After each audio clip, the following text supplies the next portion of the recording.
Boa noite, Pablo. Boa noite, professor. Boa noite aí para todo mundo que já está junto com a gente.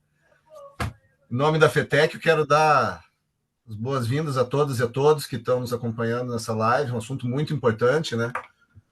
A gente está abrindo esse espaço aqui com o companheiro Paulo Lindsay. Prazer, Paulo, servidor do IBGE já há um bom tempo, né? Uma voz firme que a gente tem na defesa do serviço público. Hoje a gente vai falar contigo sobre a PEC 32, né? Que não é só uma reforma administrativa, como estão querendo dizer, mas na verdade trata-se de um ataque aos direitos públicos, aos direitos de todo cidadão, né? Como se não bastasse todos os ataques que a gente está recebendo de fora, como a gente está vendo, né? Esse ataque tarifário, esse ataque diplomático dos Estados Unidos, a gente também está sofrendo um ataque interno, né? Através dessa PEC, o pessoal tentando praticamente extinguir o Estado em nome de uma eficiência e de uma lógica financeira, uma lógica puramente de caixa, né? E é importante a gente chamar a atenção que o que torna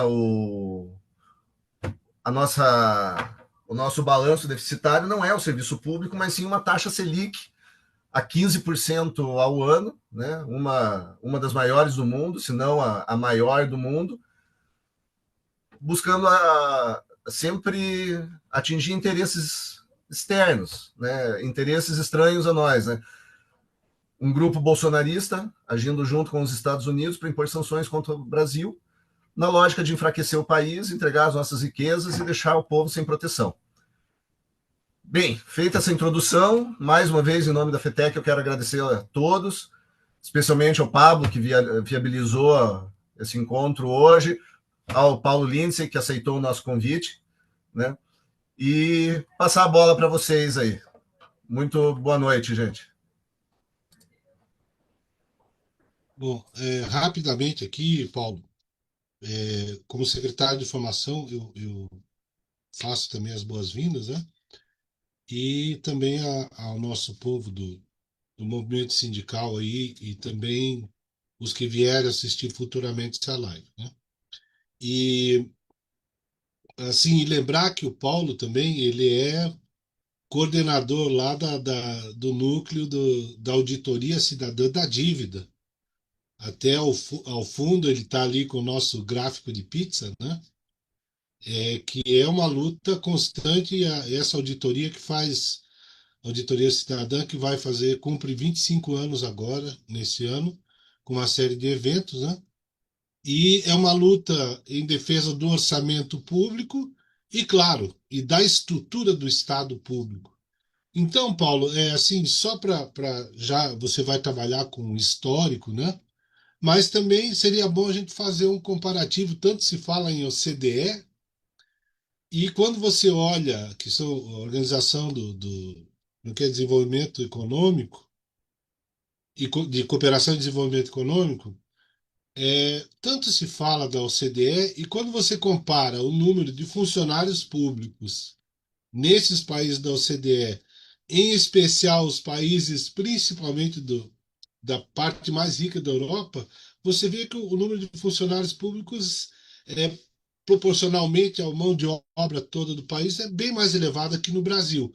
Então seria interessante a gente trabalhar esse histórico e desmistificar esse alto custo. Acho que as pessoas confundem com um judiciário e um congresso que estão entre os mais caros do mundo com o serviço público, não é isso? Uma boa noite, seja bem-vindo. Bom, primeiro eu quero agradecer aí o Pablo e a todos, né, que estão nos assistindo. Como ele falou, meu nome é Paulo Lintz, eu sou um servidor público ainda nativo, eu tenho 43 anos de IBGE. Eu entrei em 1981, eu entrei exatamente no estado loteado da ditadura, né? E é importante a gente fazer esse resgate e, ao mesmo tempo, avançar na questão que ele colocou sobre a discussão de o Estado paquiderme, ineficiente, caro, né, que é pura falácia, né? A gente pode iniciar fazendo exatamente essa comparação, né, que a média da OCDE hoje de relação dos servidores públicos é em torno de 23%. No caso do Brasil aqui, nós somos pouco mais de 12 milhões de servidores públicos nas 3 esferas de governo e temos uma população empregada em torno de 103 milhões de pessoas. Então, nós estamos falando aqui de aproximadamente 12% dessa proporção de servidores públicos. É quase a metade da média da OCDE, né?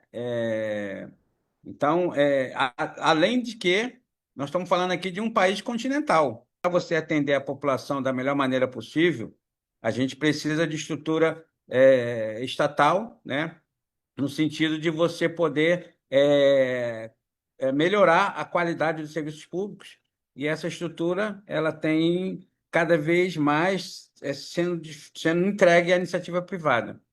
Então, eu vou fazer um histórico aqui, um resgate histórico, que é importante, porque a gente precisa sair da vala comum. Nós estamos avaliando reformas administrativas, reforma de um modo geral, como reforma trabalhista e previdenciária, né, do caso de Bolsonaro, é como se fosse culpa de um governo, ou de um governo A ou de um governo B. Nós estamos falando aqui de um projeto que vem há mais de décadas, né? E eu vou fazer um corte temporal aqui, exatamente em 1967.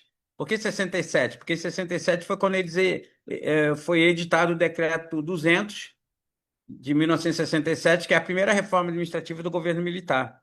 Esse decreto, além de reorganizar o Estado brasileiro, ele também tem uma característica importante, que é a possibilidade de que possa coexistir no serviço público o servidor estatutário e CLT.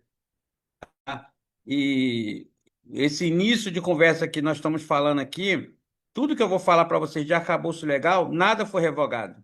Então, nós estamos falando de uma estrutura que tem os efeitos, tiveram os efeitos no momento que foram editados, e também tem um efeito décadas depois, porque não foram revogados. Essa reforma administrativa ela está aí. Inclusive, o governo federal criou um grupo de trabalho do MGI e da CGU, né, para estudar exatamente o Decreto 200 e, a partir do Decreto 200, aprovar, né, ou indicar uma proposta de reforma administrativa. Tá? Então, além do grupo de trabalho do GT, da Câmara, do Zé Trovão, do PL de Santa Catarina, com o coordenador do Pedro Paulo, deputado federal do Rio de Janeiro, nós também temos um outro grupo de trabalho do MGI, né, que faz um estudo sobre a questão da reforma administrativa. 4 anos depois, eu estou falando de 1970, uma outra lei importante foi aprovada, que é a Lei 5645. Essa lei nunca foi revogada também, e é a lei que cria o plano de cargos e salário da década de 70 dos serviços públicos, né? E essa lei tem, além da criação do plano de cargos e salário, ela identifica na administração pública e separa a administração em 10 grupos. Então, ali você tem os DS, você tem pesquisas científicas, estatística, você tem diplomacia, você tem magistério, você tem fiscalização, você tem servidores públicos. De grupos ele é importante porque aqui eles começam a identificar o que é Estado para eles. Porque nós, população e servidores públicos e representação sindical, entendemos que todos os serviços públicos e todos os servidores públicos são atividade de Estado, mas eles não entendem assim, né? Porque nós estamos falando aqui desse arcabouço legal, um arcabouço legal que identifica quais são os setores estratégicos para eles. Então, essa lei 5645 ela é importante, e mais uma característica, ela também nunca foi revogada. Então, eu já citei duas leis, um decreto e uma lei que não foram revogadas e que estão tendo efeito até hoje. 4 anos depois, 1974, ainda na ditadura, né, o presidente da época era o general Ernesto Geisel, nós tivemos uma outra aprovação de uma lei. Essa lei aqui é muito importante, que também tem a mesma característica, não foi revogada. Tá? É a Lei 6185, 74, que é a lei que separa os servidores públicos em 2 grupos. Os inerentes ao Estado, e aqui eles já começam a identificar quais são esses setores inerentes ao Estado. Inerente ao Estado, para visão governamental da época, do governo militar, era aqueles servidores, aquelas funções, setores que executavam funções públicas sem correlação no mercado, tá? Então, nós estamos falando aqui de diplomacia, fiscalização, repressão e etc. Então, quando a gente fala desses setores, vocês podem começar a perceber que isso tudo está identificado em leis, tá? Então, não é à toa que, estrategicamente, eles definem o que é estratégico para eles, para o Estado, né? E nessa mesma lei, além de separar esses servidores nos dois grupos, e esses que foram identificados como inerentes ao Estado, eles foram concursados e poderiam estar sendo regidos pelo regime estatutário da época, que era a Lei 1711. Os demais servidores, né, os 80% aproximadamente que sobraram, que era o resto, foram jogados na CLT. Foi quando eles criaram as carreiras da CLT. Eu entrei em 81, então eu entro 7 anos depois dessa aprovação dessa lei no serviço público. Então, como é que você convence servidores estatutários a ir para a CLT? Naquele momento, lá atrás, eles convenceram a partir da sedução financeira. Então, eles pegaram servidores só de forma assim exemplar, que eu vou colocar, mas que não tinha a ver com dinheiro, R$ 1.000 que você ganhava como estatutário, lá como CLT tu vai ganhar 3.000. Você vai ganhar quase 3 vezes mais do que você ganha como estatutário. E aí as pessoas foram seduzidas. Só que alguns servidores ficaram com medo de ir para a CLT. E eles permaneceram, porque essa legislação, essa lei 6185, ela permitia que houvesse a migração para a carreira da CLT, mas quem não quisesse poderia ficar como estatutário. Só que quando você ficou como estatutário, você ficou como o estatutário em quadro de extinção, chamado QEPEX. Tá? Quando você olha esse cenário de 74, você aproxima muito do cenário que está acontecendo agora. Porque quando alguém diz para você que não vai acabar com a estabilidade do servidor público, que para uma grande parte nunca existiu, porque a gente tem a tendência de achar que estabilidade é um grande guarda-chuva que todos os servidores estão embaixo, protegido pela essa estabilidade. E a gente fala, não podemos abrir mão da estabilidade. E daqui a pouco eu vou definir para vocês o que é essa estabilidade, como é que ela atua no serviço público e quem é que tem o direito a essa estabilidade, que não é uma coisa extensiva a todos os trabalhadores. Essa mesma lei 6185, ela criou alguns elementos. Primeira coisa, ela não permitia que nós, servidores públicos, pudéssemos nos sindicalizar. Tá? Nós estamos falando da ditadura, nós não podíamos nos sindicalizar. Nós voltamos a nos sindicalizar a partir de 88, da Constituição de 88, para a promulgação. Aí é que os sindicatos puderam retomar para os serviços públicos. Né? E tem uma outra questão aqui muito importante, que essa lei ela acaba com a estabilidade da CLT, porque nós estamos jogando os servidores públicos para a CLT. Todos os trabalhadores da CLT que tinham 10 anos de trabalho não poderiam ser mais demitidos, adquiriam estabilidade no trabalho.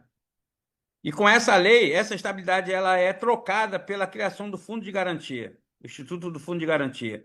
E com o mesmo argumento de que você teria uma poupança futura para comprar uma casa, um carro. É melhor para que estabilidade? Então, os trabalhadores aceitaram esse convencimento na época e as pessoas foram para a CLT com a perda da estabilidade de 10 anos, a partir de 10 anos, e também a criação de carreiras, que eu falei aqui, de quadro em extinção, chamado QEPEX. Então, quando a gente percebe o ordenamento jurídico do Brasil, né, que nunca foi revogado, eu estou falando aqui de leis da ditadura que não foram revogadas, que estão servindo como pilar para as várias reformas que aconteceram ao longo de décadas no Brasil. Porque não houve não há uma única reforma administrativa. Não há uma única. Várias reformas foram construídas, como várias reformas da Previdência foram construídas. E todas essas pseudo-reformas, elas estão interligadas. Elas não são separadas, não são ações separadas, são ações interligadas. Bom, vamos dar um pulinho da década de 70 para a década de 90. Né? A década de 90 tem um elemento central que também não foi revogado, que é exatamente a emenda 19. A emenda 19 de 98 do governo Fernando Henrique é uma reforma administrativa, né? E essa reforma administrativa ela foi ela é oriunda da PEC 175 de 1995. Foi convertida nessa emenda constitucional 19 de 98, e essa emenda tem alguns elementos importantes, né? Muitos elementos importantes, mas vou citar só alguns. A primeira dela é que eles alteraram o artigo 39 da Constituição.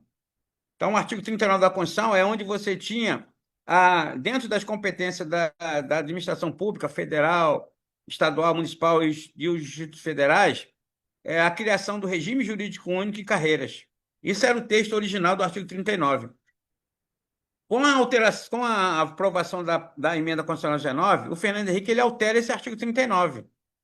E ele coloca numa redação, substitui a redação original por a seguinte redação: criação de um conselho de política de administração do pessoal. Então, aqui, com a mudança do Fernando Henrique, o regime jurídico único das carreiras, eles entram em extinção. Eu estou falando de 1998, tá?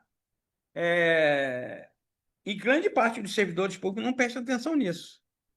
Quando foi em 2007, a ministra Carmen Lúcia, ela dá uma liminar pela continuidade do regime jurídico único e das carreiras, porque em 2000, os partidos políticos, PT, PDT, PSB e PCdoB, eles entraram na Justiça, né, no Supremo Tribunal Federal, com Peladinho 2135, questionando a constitucionalidade dessa alteração do Fernando Henrique. Porque esse artigo ele era muito controverso, mas ele fazia parte de uma PEC. E ele foi votado em forma separada. E quando ele foi votado como PEC em forma separada, teve um erro material. Qual foi o erro material que aconteceu? Ele não conseguiu 308 votos, que é o mínimo que você precisa para aprovar uma PEC. Ele só conseguiu 298 votos. E aí, diante desse erro material, a Carmen Lúcia dá uma liminar, não pelo julgamento do mérito da questão, e sim pelo erro material. Bom, então, em 2007, nós temos essa liminar, o regime jurídico ele continua, e mais na frente, o decano do Supremo Tribunal Federal, Gilmar Mendes, ele diverge do voto da Carmen Lúcia. Ele diz que não tem erro material nenhum, porque houve, em determinado momento, a comissão especial, o seu relator, que era o Moreira Franco, né, que a gente chamava aqui no Rio de Janeiro de Gatangorá, né, ele faz uma alteração, faz uma criação de novo texto na comissão especial e leva o novo texto com alterações ali hierárquicas dentro do texto e leva na comissão especial, que é votado e é levado a plenário, votado em primeiro e segundo turno. Diante dessa alteração, o Gilmar Mendes ele faz essa diverge desse voto, e no dia 6 de novembro de 2024, entra no Supremo Tribunal Federal a DIN 2135 para ser votada. E o Gilmar Mendes ganha a votação. 8-3, lembram disso? E quando há essa votação de 8-3, algumas pessoas estão dizendo assim, é o fim do regime jurídico único. Não é fim de regime jurídico único, eles nem tocam no regime jurídico único. A única coisa que eles fizeram foi desobrigar os entes federativos, União, Estado, Município e Distrito Federal, de fazer admissão pelo regime jurídico estatutado da Lei 8.112.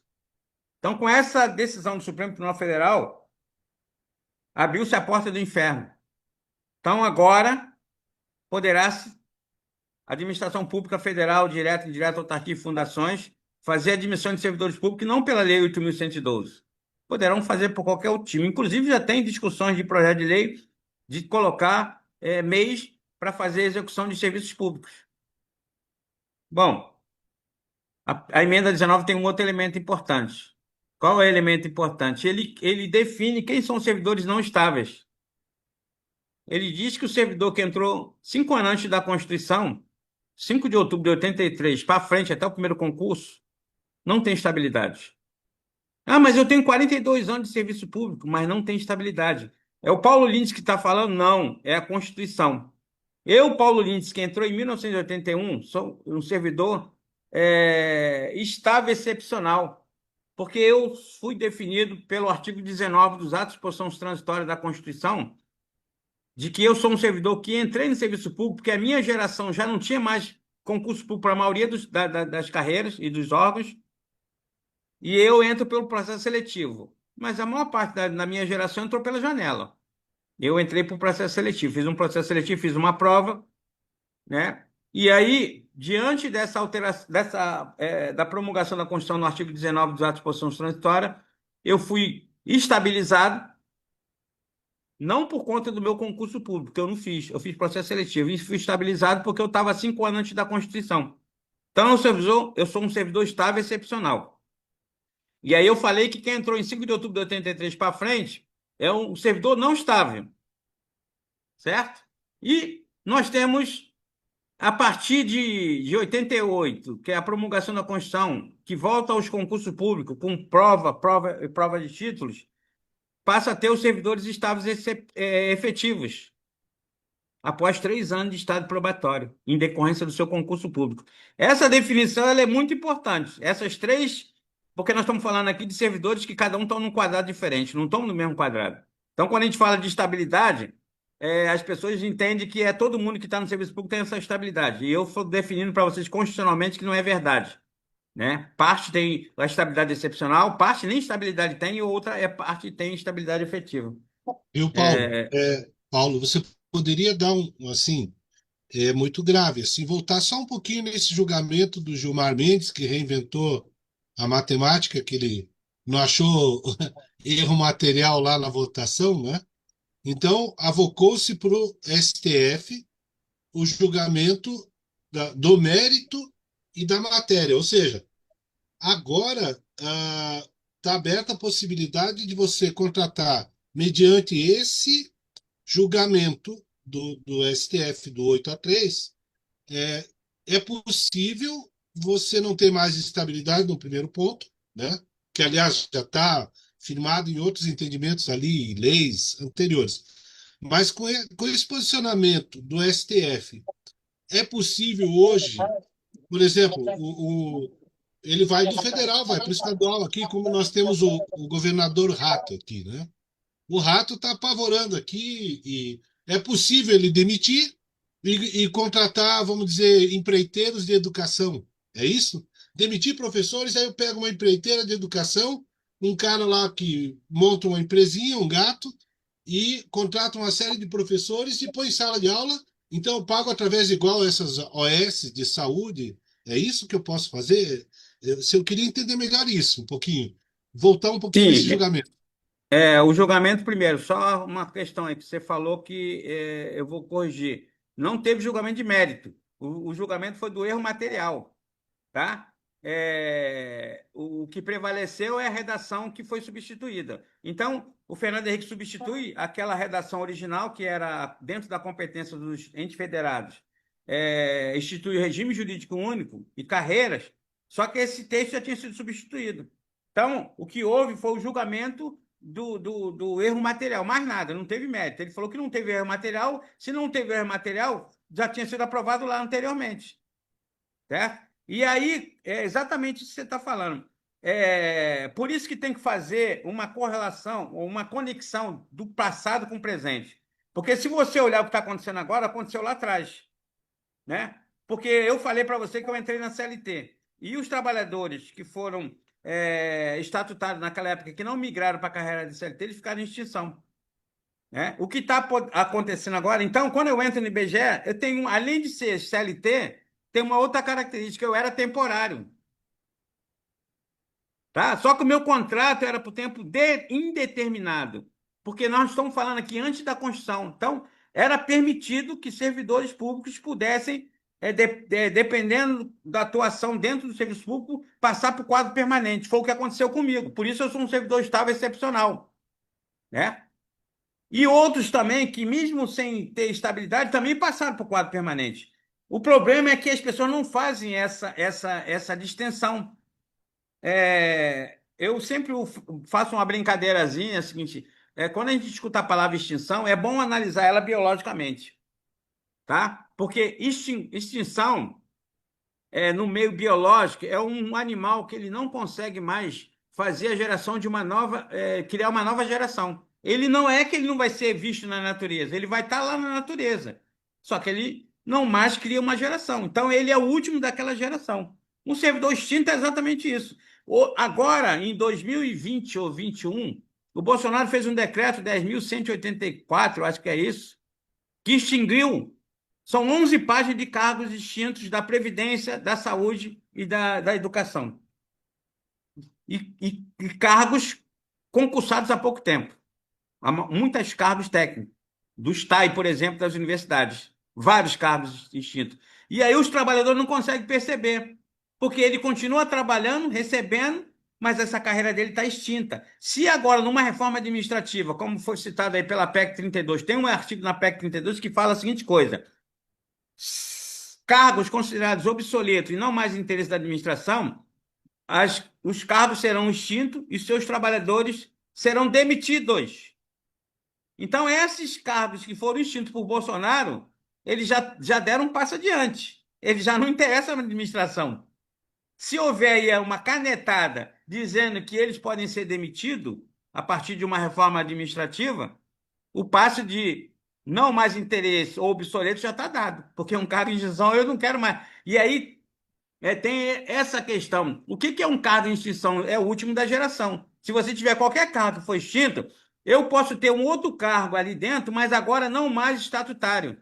E sim, pode ser isso que você falou, pode ser MEI, pode ser temporário, pode ser qualquer tipo de coisa. É o que eles estão fazendo. O que eles estão fazendo aqui no Rio de Janeiro, por exemplo? Os hospitais públicos estão substituindo a sua gestão ou por OS ou por o Grupo Conceição, que está tirando os servidores concursados, como aconteceu na própria EBSER, a empresa hospitalar, que hoje não faz concurso mais para estatutário e faz concurso para ser seletivo para CLT.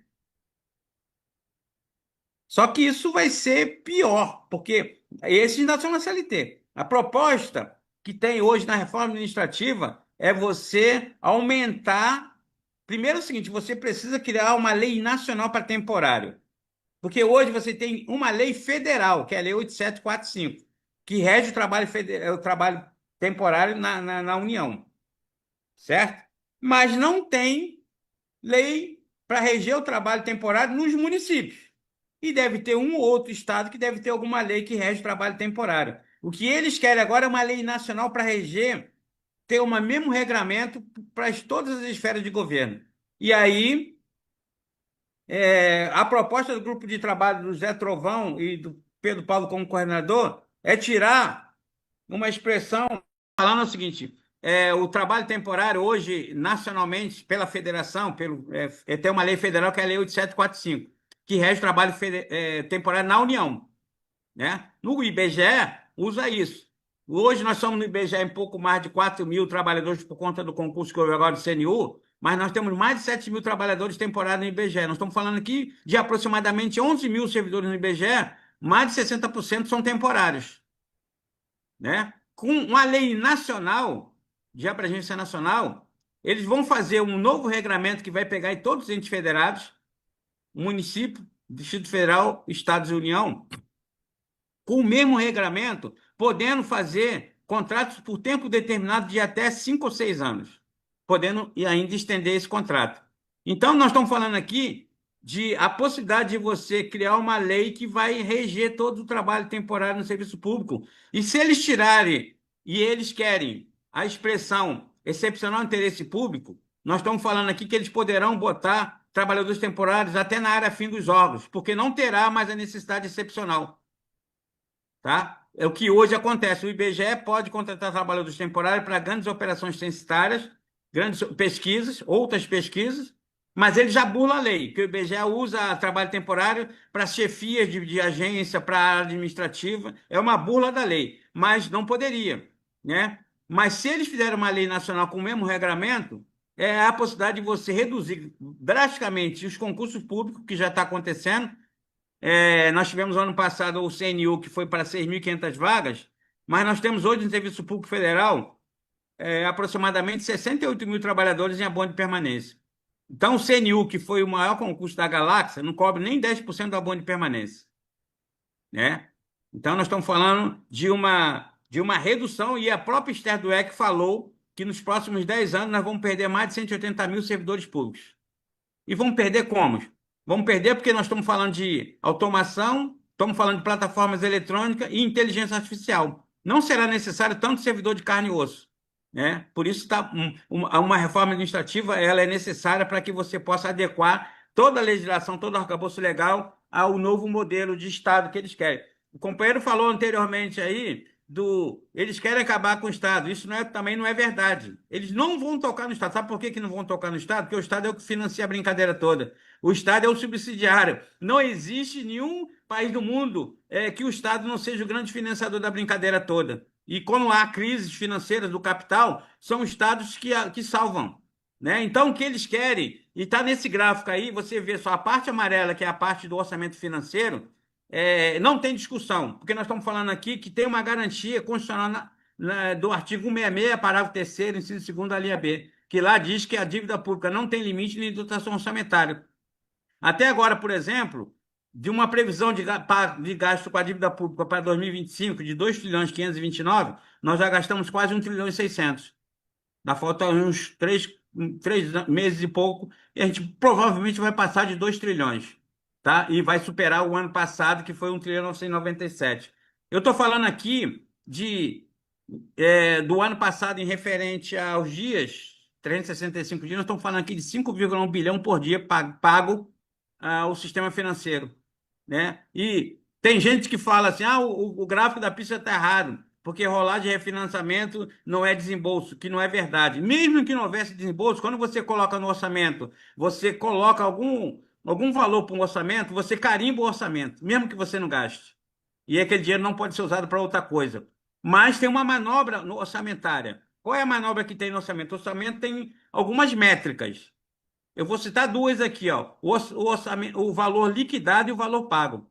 O ano passado, quando você junta as 27 funções primárias, nós temos o orçamento liquidado e o subtraindo do orçamento pago, não foram executados pelo governo federal. Isso não é só ano passado, é em todos os anos. O ano passado, por exemplo, foi 91 bilhões. 91 bilhões do orçamento primário não foram executados.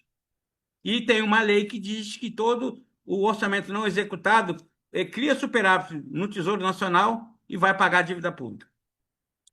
Bom, eu estava na emenda 19, né? E aí você vai ver, consequentemente, nós temos uma outra divisão que é importante, que vai ter um efeito na reforma previdenciária, né, de Bolsonaro e as que houveram antes também, que é, a partir de 2003, eu sou um servidor que tenho paridade e integralidade, que eu entrei no serviço público admitido antes de 2003, da emenda 41. Quem entrou na emenda 41 para frente até 2012 é um servidor que aposenta com a média das 80 maiores remunerações, a média aritmética simples. E de 2012 para frente, é o servidor que tem a contribuição solidária até o teto do INSS, hoje 8.814, aproximadamente. E se ganhar mais do que isso, ele tem que ter previdência complementar na união chamada FUNPRESP, e essa contribuição não é mais solidária, é individual. E você sabe quanto paga, mas não sabe quanto vai ganhar. Porque aqui eu vou fazer um parênteses, tem que ter fé, né? Se o cara for ateu, ele está ferrado, porque nem isso ele pode ter. Modelo chileno. Modelo pior do que o chileno. Modelo pior do que o chileno, porque nós estamos falando aqui hoje nós temos no Serviço Público Federal em torno de 121.600 trabalhadores no FUNPRESP, tá? E nós temos aí um patrimônio do FUNPRESP em torno de 12 a 13 bilhões. E a totalidade desse dinheiro está aplicado no mercado financeiro. Mais de 86% disso é título da dívida. Significa que, para você garantir a aposentadoria dos trabalhadores do Serviço Público Federal, você vai ter que espoliar o país, os trabalhadores e a sociedade, para poder dar lucro. Porque como é que você vai garantir o título da dívida que garanta a aposentadoria dos trabalhadores se eu não tiver aumento? E aí o companheiro falou da taxa Selic. A cada 1 ponto percentual da taxa Selic, atualmente, a dívida cresce 56 bilhões.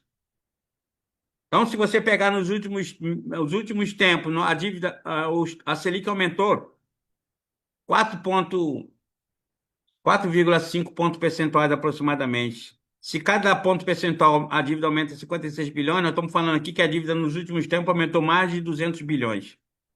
Só Só que a Selic, ela não tem só de respeito só exatamente à questão de que ela é muito cara, porque ela é cara, ela é alta, porque nós estamos falando aqui do juro real, que é a inflação menos a Selic menos a inflação. Então, nós temos o maior juro real do mundo, né? Talvez o segundo, não o primeiro. Nós somos, porque tem países em guerra que tem juro real maior, e significa que o grande capital financeiro não precisa produzir nada. Ele vive do rentismo, porque qual é o país que paga quase ou 9% de juro real ao ano? Tu imagine você pegar 1 bilhão e aplicar ele num título da dívida ou no mercado financeiro sem precisar fazer nada e ganhar esse retorno aí. É o que acontece com a maior parte do capital financeiro rentista, que deixa de ser produtivo e passa a ser especulativo a partir daí. Então, a taxa Selic ela tem esse papel, né? Porque dizem que é para controlar a inflação, só que a inflação no Brasil não é de consumo, é de preço controlado pelo governo e por pouca produção de alimentos, porque o agronegócio ele não produz alimento, ele produz commodities. Ele produz 7 ou 8 commodities que com mercadoria sem valor agregado para você faturar cada vez mais.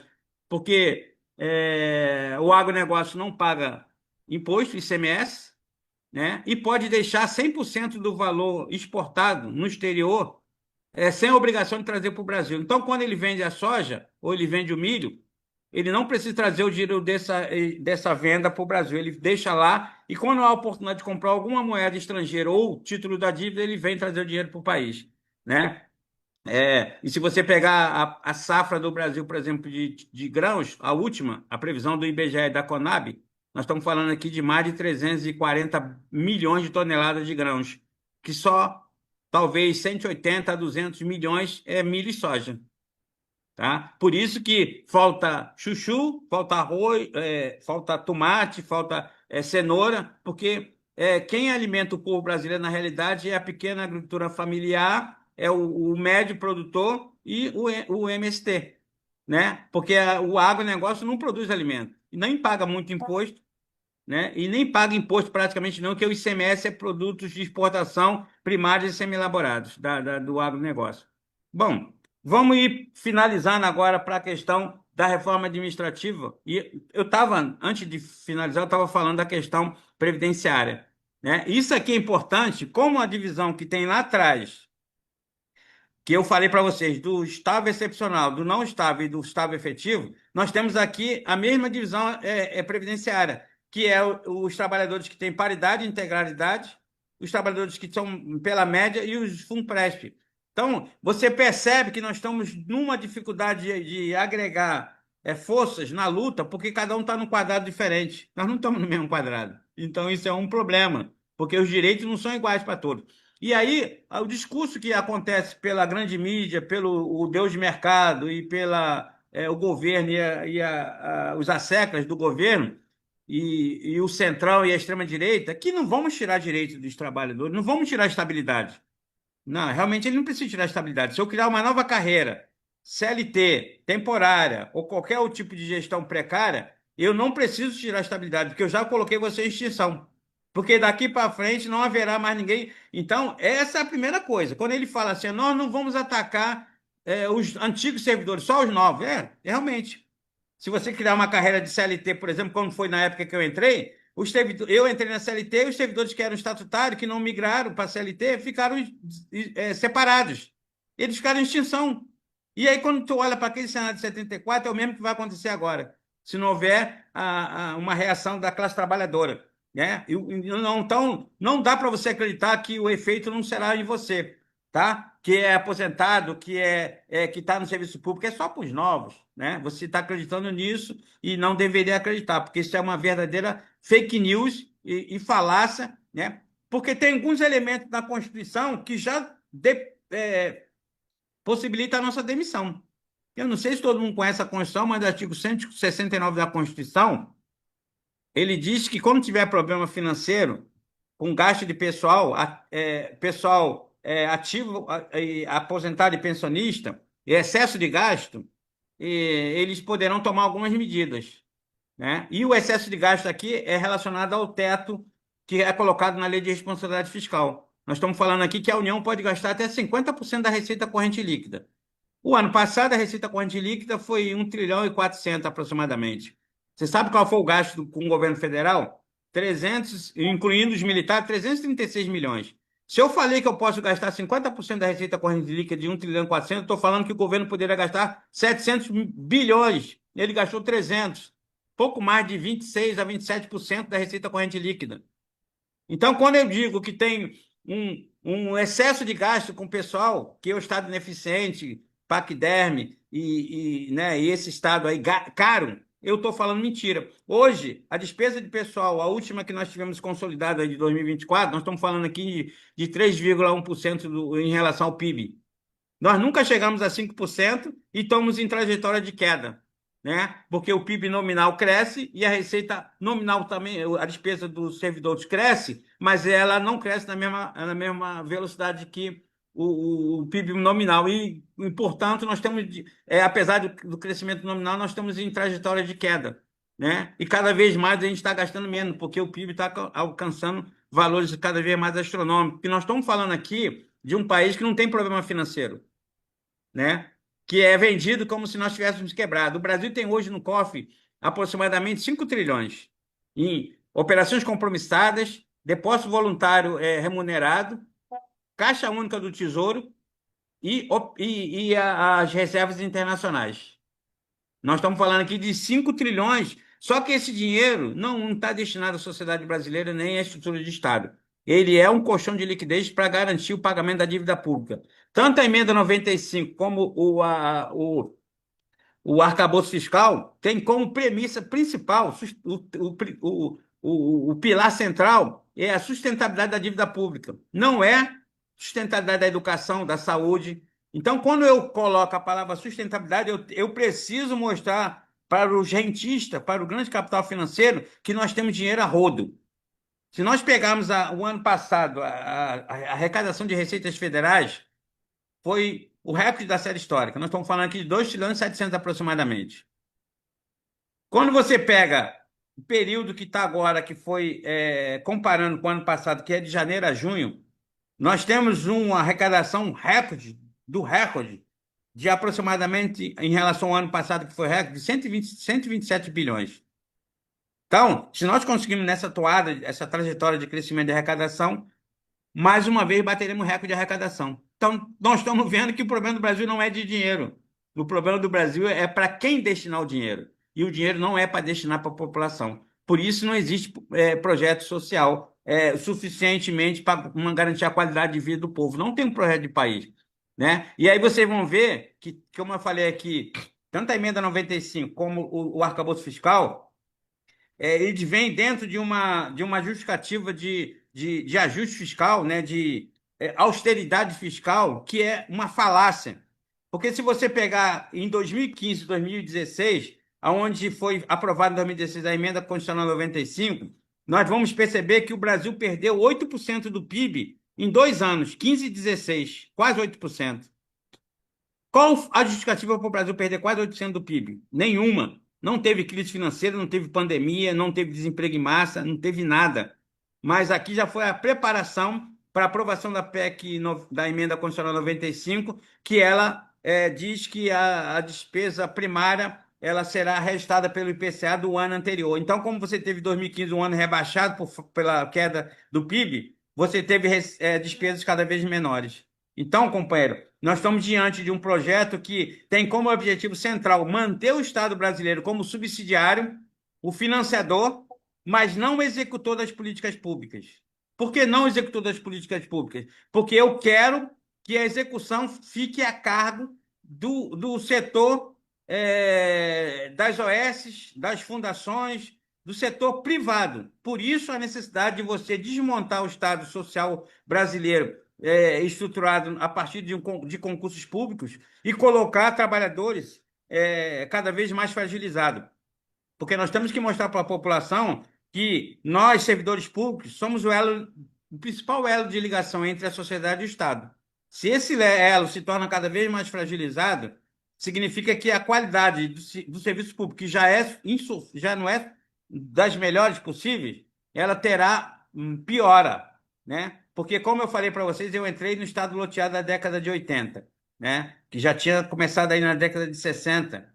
E eu, como funcionário do IBGE e CLT, temporário, eu estava sempre na marca do pênalti, porque quase sempre no IBGE tinha listão de demissão de servidores. Então, você tinha um assédio moral, assédio sexual, e você tinha os atores que comandavam o serviço público, que eram os militares, os políticos tradicionais, as famílias e os empresários. Eram esses setores que, basicamente, comandavam o serviço público. E agora, com essa reforma administrativa, nós vamos nessa mesma direção, no sentido de você fazer essa alteração todinha constitucional para que fragilize cada vez mais a administração pública, colocando uma elite. Por isso que não é o fim do regime jurídico único da Lei 8.112, nem tocam nela, porque os servidores estratégicos do Estado brasileiro continuarão sendo concursados pela Lei 8.112, estatutários.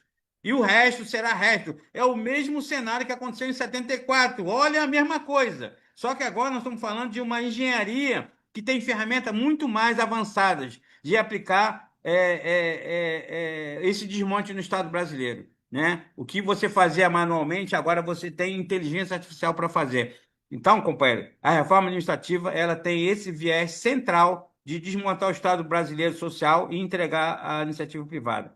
Então, ainda não apresentaram o texto final, né? Mas nós voltaremos a ter o chamado carreirão, porque eles querem uma tabela única para o serviço público, e separando a elite, tá?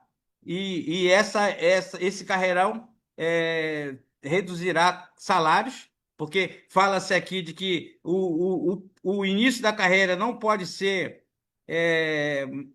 mais do que 50% do final da carreira. Então, você vai ter aqui um achatamento salarial, tá? Porque você vai iniciar a carreira com salários cada vez mais baixos, né? Para você poder manter essa correlação, né? E além disso, nós temos hoje a única saída que nós temos hoje ainda é exatamente o movimento de rua. Nós precisamos convencer os trabalhadores da gravidade da situação, né? De que não tem ninguém salvo nesse projeto, né? E que nós, para poder garantir, como nós fizemos com a PEC 32, né? Que foi mais fácil da gente fazer a resistência, porque nós estamos falando aqui de governo de Bolsonaro, não de governo Lula. E agora nós temos um governo que, na mesa de negociação, falou que também tinha uma proposta de reforma administrativa e que defende uma proposta administrativa infraconstitucional. Então, várias medidas estão sendo tomadas, né, no sentido de você colocar em algumas legislações os chamados jabutis, né? E os jabutis estão acontecendo, né, e vai conjugar com essa reforma do Centrão. E a própria Esther Dweck falou que ela está gostando muito do que está sendo apresentado no grupo de trabalho do Zé Trovão, coordenado pelo Pedro Paulo. E a última coisa, o Pedro Paulo é o cara que lutou para a aprovação daquela PEC emergencial 186. E a PEC emergencial 186 ela foi aprovada e virou a emenda constitucional 109. E lá tem um elemento que é importante: eles podem reduzir carga horária com redução salarial, né? Eu só citei uma coisa, tem várias outras, mas eu vou citar essa. Então, esse cara que hoje é o coordenador do grupo de trabalho da Câmara foi o que trabalhou para que pudesse. E dentro da reforma da Previdência de Bolsonaro, houve uma alteração, na realidade, uma inclusão no artigo 149 da Constituição de 3 parágrafos: um A, um B e um C do artigo 149. E no artigo 149, quando você fez essas inclusões, você diz que os servidores públicos, aposentados e pensionistas, que hoje pagam a previdência, contribuição previdenciária acima do teto, passarão a pagar a partir do primeiro salário mínimo. Tá? Se não for suficiente, que não vai ser, eles vão aumentar a alíquota ordinária, que hoje varia de 14 a 22.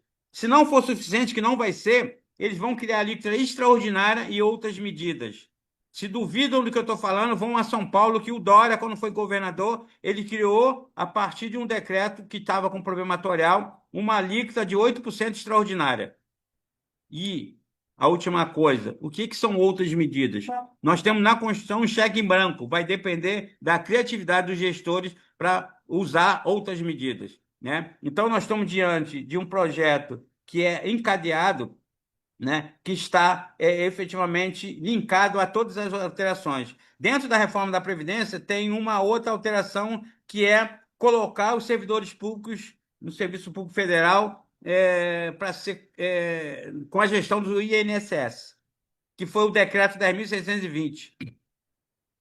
Hoje, nós já temos 9 instituições, 9 autarquias ligadas às universidades, que já estão no INSS. O governo não revogou, porque nós, da bancada sindical, FONACAT, FONACEF e os centrais, colocamos um documento chamado Revogaço, pedindo que revogasse todas as medidas feitas pelo governo Bolsonaro. E, até agora, praticamente nada foi revogado, e não será revogado. E aí nós estamos diante de um projeto que avança a passos largos, e grande parte da população brasileira e dos movimentos sindicais e dos movimentos sociais e os servidores públicos estão totalmente alheios a esse desmonte. Então, nós estamos falando de um Brasil que será entregue aos grandes empresários, ao terceiro setor, né, às fundações e os OS da vida, para poder gerir o dinheiro público. Nós não estamos falando de qualquer país, nós estamos falando da 10ª economia do mundo, que já foi a 6ª. Nós estamos entre os 10 maiores países do mundo em relação à nossa arrecadação, o nosso fundo público. E é esse fundo público que está sendo entregue à administração pública. Então, a reforma administrativa ela é muito grave e ela não é pouco grave. E não se deixe de ser convencido de que essa reforma não diz respeito a você. Diz respeito a você, seja você aposentado, seja você na ativa, ou seja você que vai entrar no serviço público ou que entrou há pouco tempo. É uma reforma que vai agregar e vai atacar todos os trabalhadores do serviço público, mantendo um grupo seleto que a gente sabe quem são, né? E tem a questão dos super salários, né? Que eu fiz até um texto, eu mandei para vocês aí, fiz um texto com áudiozinho explicando que o super salário é simplesmente uma narrativa para capturar mentes e corações, né? De que foi a mesma narrativa feita por Collor de Mello, né, do caçador de Marajá, que não caçou Marajá nenhum, mas demitiu vários servidores públicos. Aqui na CBGE, nós ficamos uma luta, o jurídico da CBGE, de mais de quase 20 anos, 17 anos para lá, e nós conseguimos que vários, cento e poucos servidores, mais de 140 servidores, fossem voltassem ao trabalho, né, fossem readmitidos, com todos os seus direitos, inclusive com seus ativos que deixaram para trás um dinheiro para ser recebido, e foram todos eles recebidos juridicamente. Então, nós estamos diante desse cenário. Eu espero ter contribuído aí e me coloco à disposição para o debate. Opa, perfeito. Até nós tivemos aí esse escândalo da Ultrafarma, que o Tarcísio tá se batendo aí para explicar, né? Porque ele queria tirar das mãos do Ministério Público, que tem lá sua autonomia, né? Esse tipo de investigação ele queria para a Procuradoria, onde ele poderia intervir mais, né? Então dia a dia a gente está se debatendo com essa problematização. Então vamos lá. Nesse teu histórico, né, que você traz para nós, aí já vão abrir também as perguntas para o pessoal, né? Então nós não temos um enfraquecimento do Estado, mas sim nós temos um remodelamento, né, desse Estado para um Estado a serviço do capital. Hoje nós estamos então com o arcabouço fiscal, com todos esses direcionamentos políticos e institucionais, esse grande peso da direita, centro-direita, vamos dizer, uma esquerda mais liberal, né, e menos nacionalista, digamos assim. Nós estamos apontando para um Estado a serviço da Faria Lima, se a gente pudesse resumir nisso. E, assim, para que as pessoas entendam, né? Porque ainda no nosso público a gente vai encontrar muitas pessoas que não têm condições de pagar um colégio particular, coloca o filho no colégio público. Não tem plano de saúde, vai ser atendido na rede pública, né? Aparentemente pública. Com essa reforma que está vindo, ela foi a do Lira, né? O Lira que conduziu e agora está aí na mão do Hugo Mota. Então, quer dizer, como é que a gente explicaria para essa pessoa que precisa desses serviços públicos, né, o que vai acontecer com o serviço público dela, né? Então, aquele serviço que o Estado vai prestar vai melhorar, vai piorar? E é isso que a gente tem que fazer chegar para o povo, né? O que você diria? Eu vou ver aqui com o nosso pessoal, o Everton, não sei se ele está pegando aí perguntas, mas se alguém tem interesse em fazer uma pergunta aí também, por favor.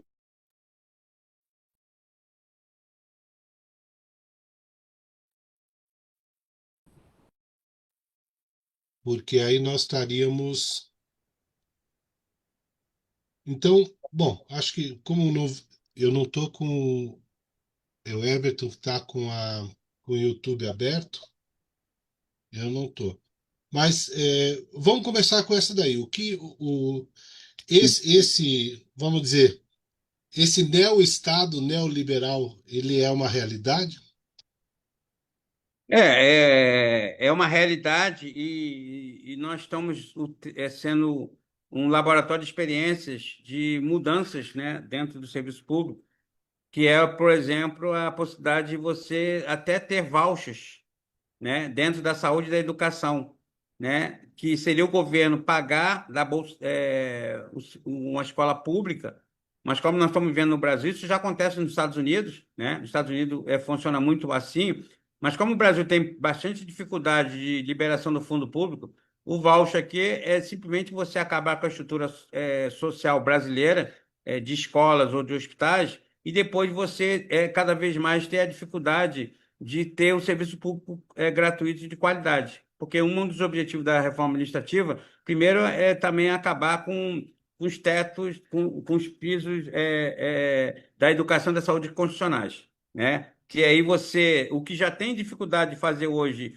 como serviço público de educação e saúde pública, com o orçamento que existe, imagine se eles acabaram com essa obrigação dos estados, dos municípios, e além disso, você coloca dentro as OS, por exemplo, você já viu em vários momentos OS em hospitais que o Estado pagou e o dono da OS foi para Miami e os servidores ficaram, trabalhadores ficaram 3, 4, 5 meses sem receber, né? E isso, com certeza, vai ter efeito na qualidade. Daquilo que já não era uma Brastemp, vai se tornar pior. Porque nós estamos falando aqui de colocar servidores públicos sem autonomia nenhuma, com poucos direitos, com salários baixos.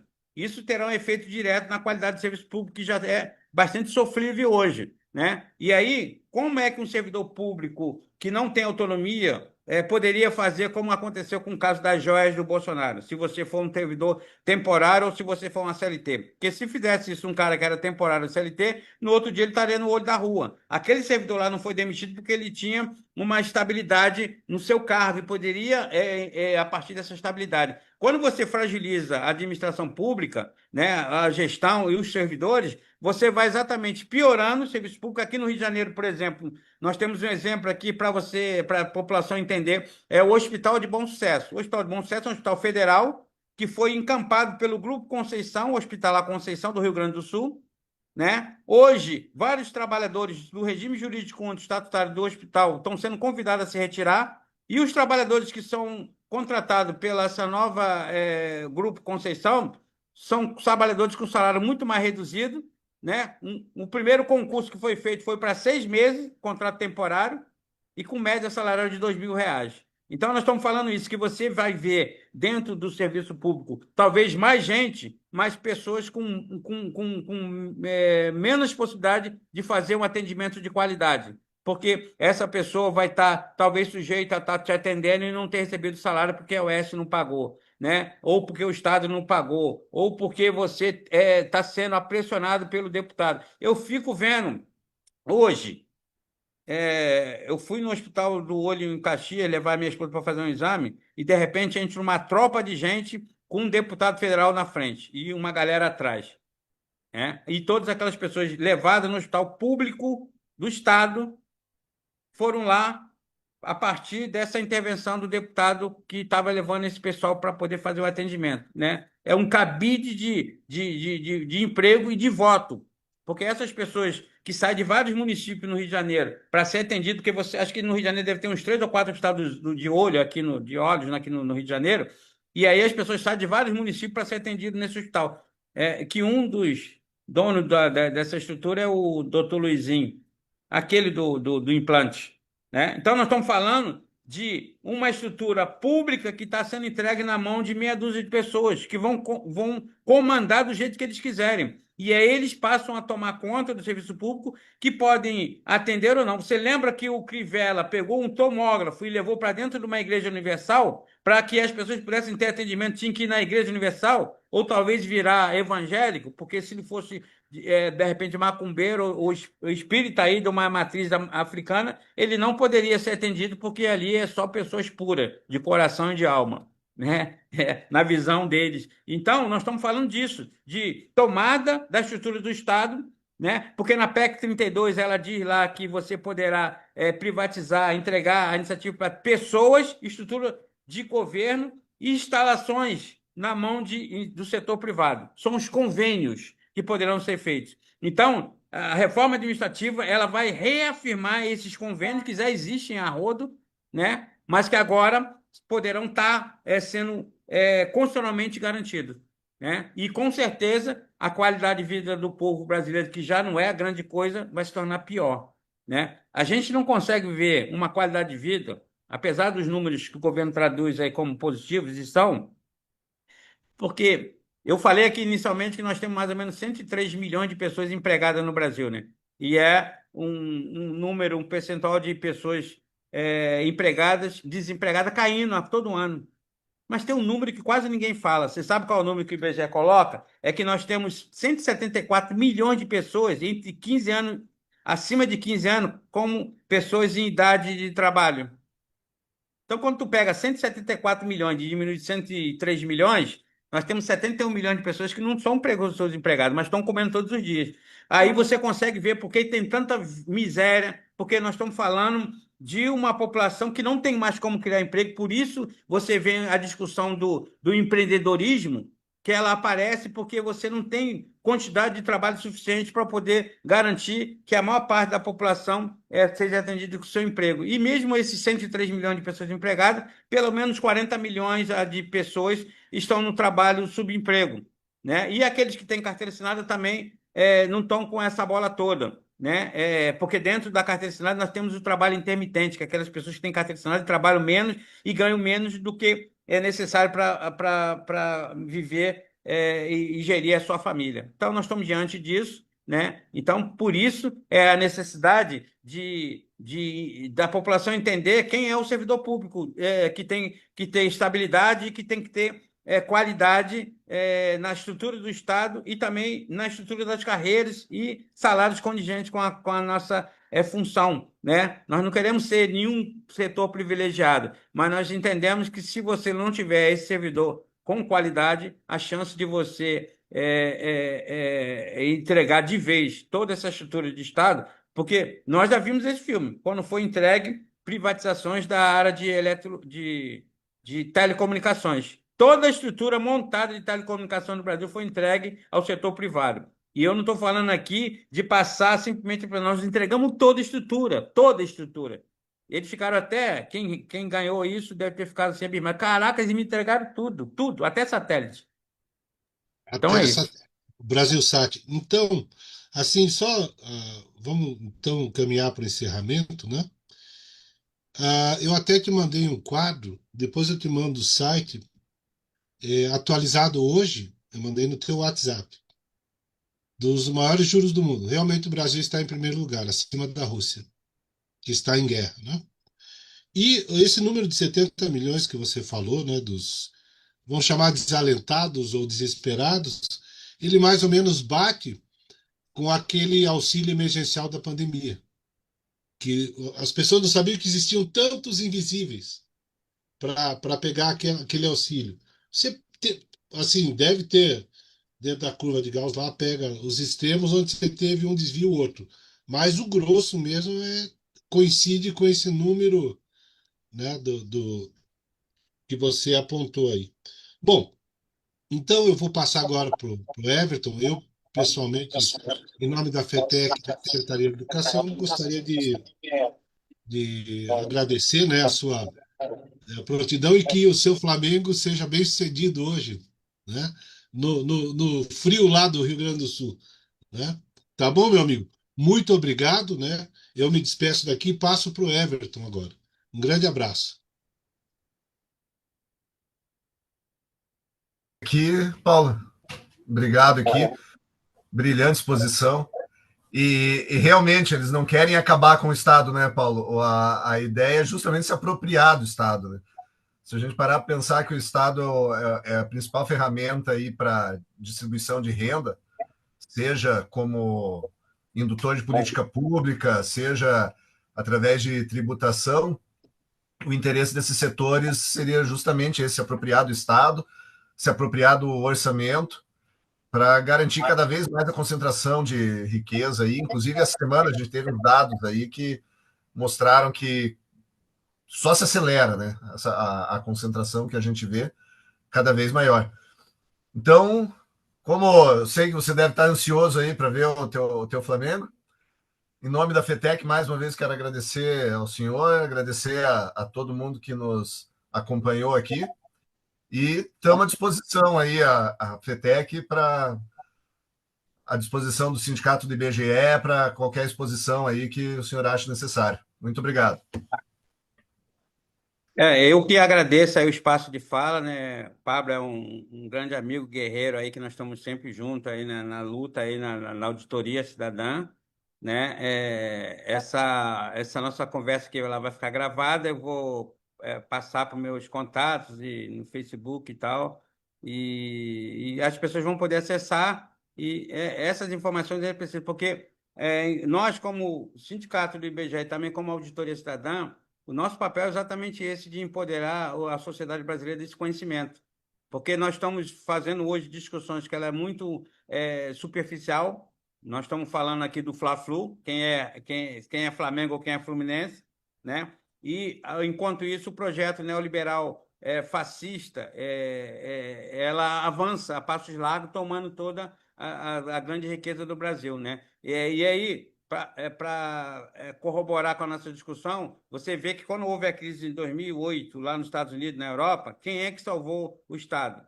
Quem é que salvou os banqueiros? Foi o Estado, né? Com o argumento de que os bancos eram grandes demais para quebrar. Então, os bancos não quebraram e nós, os Estados nacionais que foram obrigados a absorver toda essa crise do capital, né, do rentismo, que ali, quando falou da bolha imobiliária, nós estamos falando aqui de um passivo sem lastro nenhum. Nós estamos falando hoje de um PIB mundial que está em torno de 110 trilhões de dólares. E nós temos uma economia virtual, um castelo de areia, talvez seja 2, 3, 4, 5 vezes maior do que isso. Então, toda hora vai acontecer a crise do capital, porque o único passivo real que existe na economia do mundo chama-se meio ambiente. Por isso é necessário fazer tantas cópias. Eles estão lá não é para defender o meio ambiente, eles estão lá para transformar cada vez mais produtos da natureza em commodities, né? Como eles fizeram com o crédito de carbono, agora fizeram os títulos verdes. Eles querem cada vez mais arrumar papéis para o rentismo conseguir ganhar mais dinheiro. Então, nós estamos diante de uma economia financiarizada que tomou o papel da captura do capital financeiro produtivo, né? Que também passou a fazer as suas especulações. Então, é isso. Espero ter ajudado aí com o debate e agradecer muito. E vamos à vitória, Mengão. Muito obrigado, Paulo. Bem lembrado, essa nossa conversa vai ficar registrada no YouTube. Então, fazendo o papel aqui dos blogueirinhos da FETEC, né, Pablo? Pessoal aí, curte, compartilha e vamos tornar acessíveis aí essas informações aí para fomentar o debate aí e esclarecer a população. Muito obrigado, Paulo. Um abraço aí, até a próxima, gente.